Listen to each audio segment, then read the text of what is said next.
नमस्कार, मैं किरण अपने YouTube चैनल साहित्यिक सोचों में आप सभी का स्वागत करती हूँ।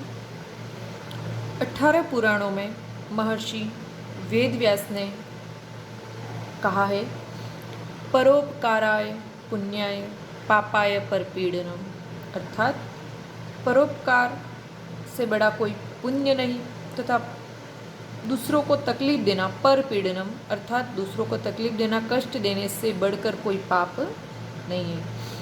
हम हमारे जीवन में अच्छे परोपकारी लोगों को भी देखते हैं तथा दूसरों को पीड़ा पहुंचाने वाले तथा समाज के कंटक बुरे प्रवृत्ति के लोगों को भी देखते हैं। तो हमें हमेशा उन अच्छे लोगों को देख करके उनके प्रति हमारे मन में सद्भाव जागृत होते हैं। हमें इस परोपकार का जो मंत्र है या परोपकार का संदेश देने वाले सबसे बड़े संदेशवाहक के हमारे प्राकृतिक तत्व, नदियाँ जो रात दिन बहती रहती है, लेकिन इसलिए नहीं ताकि उनके जल का पान वो स्वयं कर सके, बल्कि इसलिए वो बहती है ताकि उस जल का लाभ मनुष्य मात्र, जीव मात्र उठा सके। ये जो फल है वो जो वृक्ष है वो फलों से लद करके बिल्कुल झुक जाते हैं। ऐसा लगता मानो उनकी रीढ़ की हड्डी अब झुक गई है, टूट ही जाएगी, लेकिन फिर भी वो उन फलों को वहन करते हैं हर साल। क्यों? ताकि उन फलों का स्वाद, उन फलों का रस हम ले सकें। उसी प्रकार ये जो चिड़ियाएँ हैं, ये जो बादल है, ये जो नदियाँ हैं, पेड़ पौधे हैं, ये सारे प्राकृतिक तत्व हैं और ये सब ईश्वर द्वारा हमें प्रदत्त एक नेमत कह सकते हो आप इसको, एक तोहफा है हमारे लिए। तो हमें इन तोहफों से यही संदेश मिलता है कि हमें सदैव मिलजुल कर रहना चाहिए। ऐसे ही एक संदेश को लेकर हमारे सामने रामधारी सिंह दिनकर आए हैं एक बहुत ही प्यारी सी कविता भगवान के डाके के साथ। इस कविता के माध्यम से राष्ट्र कवि रामधारी सिंह दिनकर हमें संदेश देना चाहते हैं कि जिस प्रकार पक्षी और बादल निस्वार्थ भाव से अपनी सेवाएं दे रहे हैं, वो हमें मानवता का संदेश दे रहे, सौहार्द का संदेश देते, भेदभाव मुक्त परस्पर मिलजुल कर रहने का तथा वसुदेव कुटुंबकम का संदेश देते हैं। तो हमें इन संदेशों को ग्रहण करना चाहिए तथा इन प्राकृतिक तत्वों से जीवन जीने की कला सीखनी चाहिए। तो किस प्रकार से ये पक्षी और बादल हमें क्या संदेश देते हैं वो आइए सुनते हैं। भगवान के डाकिए, हमारे कविता का शीर्षक है भगवान के डाकिए। बहुत ही सुंदर कविता है। इस कविता की भाषा खड़ी बोली हिंदी है तथा इसमें प्रसाद गुण का प्रयोग किया गया है, क्योंकि शब्द ऐसे हैं जिनको पढ़ते ही हमें उनका अर्थ स्पष्ट हो रहा है। तो चलिए शुरू करते हैं आज की कविता। पक्षी और बादल ये भगवान के डाकिए हैं, जो एक महादेश से दूसरे महादेश को जाते हैं। हम तो समझ नहीं पाते हैं, मगर उनकी लाई चिट्ठियाँ पेड़ पौधे, पानी और पहाड़ बाँचते हैं। सबसे पहले तो डाकिया। आज के बच्चों के लिए डाकिया जो शब्द है वो इतना मतलब स्पष्ट नहीं है। क्यों? क्योंकि आजकल हमें डाकियों से इतना कोई काम नहीं रहता है। लेकिन एक ज़माना हुआ करता था जहाँ लोग डाकिये के आने का इंतज़ार किया करते थे, क्योंकि तब अपने विचार और भावों को दूसरों तक पहुंचाने का सबसे अच्छा यही माध्यम था कि गांव में कोई एक डाकिया रहता था जिसके हाथों वो अपने प्रियजनों को कोई चिट्ठी या कोई पत्र सूचना इत्यादि भिजवाते थे और उसके प्रत्युत्तर के लिए वो उस डाकिये का इंतज़ार करते थे। लेकिन हमारे पाठ में भगवान के डाकिए, मतलब भगवान ने भी हमारे लिए डाकिए भेजे। भगवान हमारे लिए संदेश भेज रहा है। किस चीज़ का संदेश? मानवता का संदेश, कि परस्पर मिल के रहो। मैंने पूरी दुनिया तुम्हारे उपभोग के लिए बनाई है, कि पूरी दुनिया भगवान के द्वारा बनाई गई है। इस दुनिया में सभी इंसानों को मिलजुल कर रहना चाहिए। तो पक्षी और बादल भगवान के डाकिए। भगवान के डाकिए कौन है? पक्षी और बादल। मतलब पक्षी और बादल को किसकी उपमा दी गई है? भगवान के डाकिए की, जो एक महादेश से दूसरे महादेश जाते। महादेश मतलब बहुत बड़ा भाग। आप यहाँ पर देश से ना लेकर के कह सकते हो कि पृथ्वी के एक बड़े से कोने से लेकर दूसरे बड़े से कोने तक ये पक्षी और बादल भ्रमण करते हैं, उड़ते रहते हैं। हम इंसान या इंसान के तौर पर जो डाकिया होता है उसका एक कार्य क्षेत्र रहता है, एक सीमा रहती है कि वो इस क्षेत्र तक अपनी चिट्ठियाँ पहुँचाएगा। लेकिन ये डाकिये किसके हैं? भगवान के हैं। जिस प्रकार भगवान अनंत और असीम है, वैसे ही उनके संदेशवाहक भी अनंत और असीम सीमा तक अपने संदेशों को लेकर विचरण करने में सक्षम है। तो ये जो पक्षी और बादल है, वो इस दुनिया की इस छोर से लेकर उस छोर तक भगवान के दिए हुए संदेशों को लेकर के विचरण करते हैं, उड़ते हैं। हम तो समझ नहीं पाते, लेकिन इनके जो संदेश है बादल के और पक्षियों के, वो हमारी समझ में नहीं आते। मगर कौन समझ लेता है इनको? मगर उनकी लाई चिट्ठियाँ, क्योंकि संदेश डाकिया क्या लेके जाता है? चिट्ठियाँ लेके जाता है, संदेश रहते हैं। लेकिन इनके दिए हुए जो मैसेजेस है, जो चिट्ठियाँ है, वो पेड़ पौधे, पानी और पहाड़ बाजते हैं। देखो इस पूरी लाइन में प प प, पेड़ में प है, पौधे में भी प, पानी में भी और पहाड़ में भी प वर्ण की बार बार आवृत्ति हो रही है, जिसके कारण यहाँ पर अनुप्रास अलंकार का प्रयोग किया गया। अनुप्रास अलंकार जहाँ वर्णों की आवृत्ति हो, मतलब बार बार कोई वर्ण दोहराया जाए, 2 से अधिक बार अगर कोई वर्ण आता है बार बार, जैसे क क ख क ग ग, यहाँ पर प वर्ण की बार बार आवृत्ति हुई है, जिसके कारण इस पंक्ति में अनुप्रास अलंकार का प्रयोग किया गया है। लेकिन ये जो बादल और पक्षियों की लाई हुई जो चिट्ठियाँ है, उसको सिर्फ पेड़ पढ़ते हैं, पौधे, पानी और पहाड़ ये तो बाजते हैं, मतलब बाजते का मतलब समझ सकते हैं या इनको पढ़ने में सक्षम है। उनको समझ में आ जाता है कि भगवान ने उनको क्या संदेश दिया है। लेकिन इंसान क्यों समर्थ नहीं है? यहाँ पर ये भाषा का कोई कारण नहीं है कि आप बोलोगे कि भाई बादल तो बोल ही नहीं सकते और पक्षी जो रहते हैं उनकी चहचहाहट को हम समझ नहीं सकते। यहाँ पर हमें यह अर्थ लेना है कि पक्षी और बादल की जो भाषा है वो इंसान इसलिए समझ नहीं सकता क्योंकि इंसान पैसा कमाने में, आधुनिकीकरण में, भौतिकतावादी इस युग में इतना व्यस्त हो गया है कि उसके पास प्रकृति के इन मनोरम दृश्यों को देखने, इनको सुनने, इनको समझने का वक्त ही नहीं रह गया है। हम किसी घूमने की जगह पर घूमने भी जाते हैं तो वहाँ पर भी आपने देखा होगा कि हमारे पास पूरा समय सिर्फ कैमरा रहता है हाथ में। हम उस जगह का लुत्फ़ ही नहीं उठा पाते। सिर्फ हमारे फ़ोन के स्टोरेज को भरने के लिए हज़ारों की संख्या में हम फ़ोटो खींच के ले आते हैं और फिर हम शायद सोचते कि यार वहाँ पे क्या क्या था। हम उन फ़ोटो के माध्यम से पता चलता है कि अच्छा जगह इतनी खूबसूरत थी, लेकिन हम उस जगह का आनंद नहीं उठा पाते।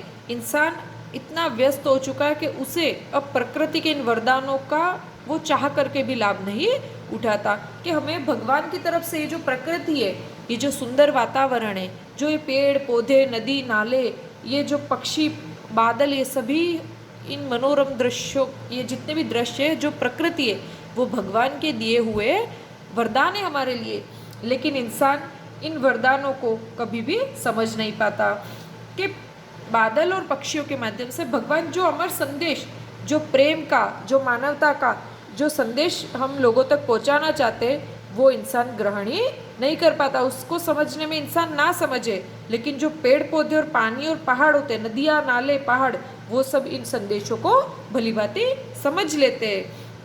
हम तो केवल यह आंकते हैं कि एक देश की धरती दूसरे देश को सुगंध भेजती है, लेकिन हमारे लिए तो हम वही हर चीज़ को विज्ञान की दृष्टि से देखने लगे हैं।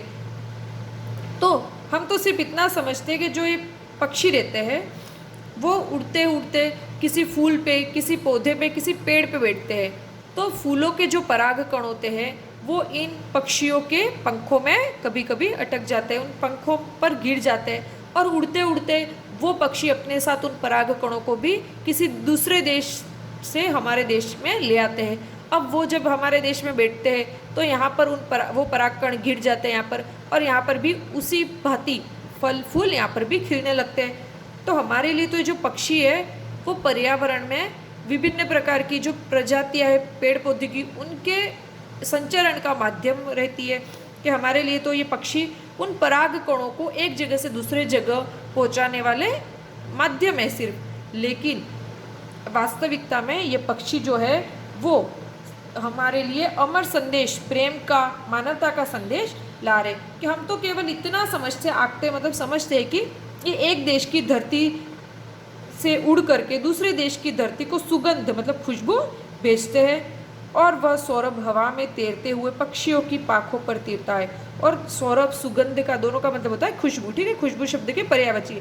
और वह जो सुगंध है वो इन पक्षियों के साथ उनके पंखों पर जैसे जैसे वो हवा में तैरते रहते, मतलब हवा में उड़ते उड़ते वो पक्षी एक देश से दूसरे देश में भ्रमण करते, विचरण करते, तो उनके साथ साथ वो जो उनकी पंखों पर पड़ा हुआ परागकण है या जो सुगंध है पुष्पों की, वो भी हवा के माध्यम से एक जगह से दूसरे जगह तैरने लगती है। एक जगह से दूसरी जगह वो खुशबू, वो परागकण पहुंच जाते हैं। और एक देश का भाप दूसरे देश में पानी बनकर गिरता है। क्या आपको पता है बादल बनने की क्रिया कैसे होती है? कि सूरज की तेज गर्मी के कारण जो पृथ्वी पर पानी है वो सूख कर वो भाप बनकर उड़ता है और ऊपर जाकर वो बादल रूप में परिवर्तित हो जाता है। वो बादल घूमते घूमते विचरण करते हुए जहाँ पर भी पहाड़ी इलाका है या जहाँ पर भी वो बरस जाते हैं वहाँ पर वो वर्षा करने लगते हैं। तो इस प्रकार से बादल हमारे लिए एक देश का जो भाप, एक देश का जो पानी है जो भाप बनकर ऊपर उड़ा था और बादल के रूप में परिवर्तित हुआ, वो दूसरे देश में पानी बनकर गिरता है। लेकिन ये जो पक्षी है और ये जो बादल है वो सिर्फ परागकणों और पानी के अलावा भी हमें संदेश पहुंचा रहे। वो तो सुविधा हमको दे ही रहे, वो ये परोपकार तो ये हम पे तो बहुत बड़ा उपकार कर ही रहे कि वो इस प्रकृति को सचेतन बनाए रखे, कि वो इस प्रकृति को जीवंत बनाने में अपना बहुत बड़ा सहयोग तो दे ही रहे। साथ ही साथ वो हमें मानवता का और परस्पर मिलजुल कर वसुधैव कुटुंबकम के भाव के साथ रहने का भी संदेश देते हैं। क्योंकि आपने नहीं देखा होगा, कभी कोई पक्षी नहीं सोचता है भाई मैं तो इस देश का दूसरे देश क्यों जाऊँ। पक्षी के लिए पूरी दुनिया ही उसका अपना घर है। बादल भी एक देश, यूँ नहीं है कि भाई मैं इस देश का बादल, यहाँ का पानी मैंने बन के रूप में बादल के रूप में परिवर्तित हुआ तो मैं यहीं बरसूँ। वो बादल विचरण करते करते कहाँ पे भी कहीं पे भी जाके वो धरती के किसी भी कोने पर बरस सकता है। तो ये जो भगवान के डाकिए हैं पक्षी और बादल, वो हमें बहुत सारी सहायता या उनके परोपकार के कारण ही हमारा जीवन आज इतना सुलभ है। क्योंकि बादलों से अगर बारिश ना हो तो इंसान बिना पानी के तो जी ही नहीं सकता ना। तो ये जो बादल है और ये जो पक्षी है वो हमें प्रेम का, मानवता का, भेदभाव रहित मिलजुल कर रहने का संदेश दे रहे। ये कह रहे कि पूरी दुनिया जो है वो भगवान की बनाई हुई है और इस दुनिया में हमें सारे जो भेदभाव है उनको समाप्त करके सबसे मिलजुल कर रहना चाहिए, सभी की सहायता करनी चाहिए। कि जिस प्रकार से पेड़ पौधे, नदियाँ, पानी का मतलब यहाँ पे नदियों से लेना है, नदियाँ और पहाड़ जो है वो इन प्राकृतिक तत्वों का जो संदेश है वो ग्रहण करते हैं या इन प्राकृतिक तत्वों से सहयोग करते, वैसे ही इंसानों को भी इन प्राकृतिक तत्वों से सहयोग करना चाहिए तथा इनसे सीख लेनी चाहिए कि आपस में मिलजुल कर रहे और इस पूरी दुनिया को भागों में ना बांट करके इस पूरी दुनिया को ही अपना घर मानना चाहिए। तो मेरे हिसाब से आपको ये कविता समझ में आ गई होगी। तो जल्दी से मेरे कुछ प्रश्नों के जवाब दे दीजिए ताकि मुझे भी पता चले कि आपको ये कविता सच में समझ में आई है या नहीं। हमारी कविता जिसका शीर्षक है भगवान के डाकिए, इस कविता के कवि का क्या नाम है? जी, भगवान के डाकिए कविता के कवि का नाम है रामधारी सिंह दिनकर। भगवान के डाकिए कविता में कवि ने किन प्राकृतिक तत्वों को भगवान के डाकिए बताया है, कि किन को भगवान के डाकिए की उपमा दी है? जी हाँ, बिल्कुल, कवि ने पक्षी और बादल को भगवान के डाकिए बताया है।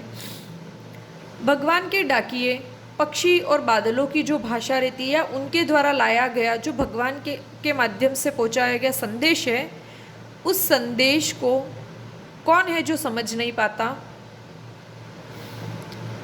पक्षी और बादलों के संदेश को मनुष्य समझ नहीं पाता। और अगला प्रश्न है, पक्षी और बादलों के द्वारा पहुंचाए गए जो संदेश है उनको कौन आसानी से पढ़ सकता है या समझ सकता है?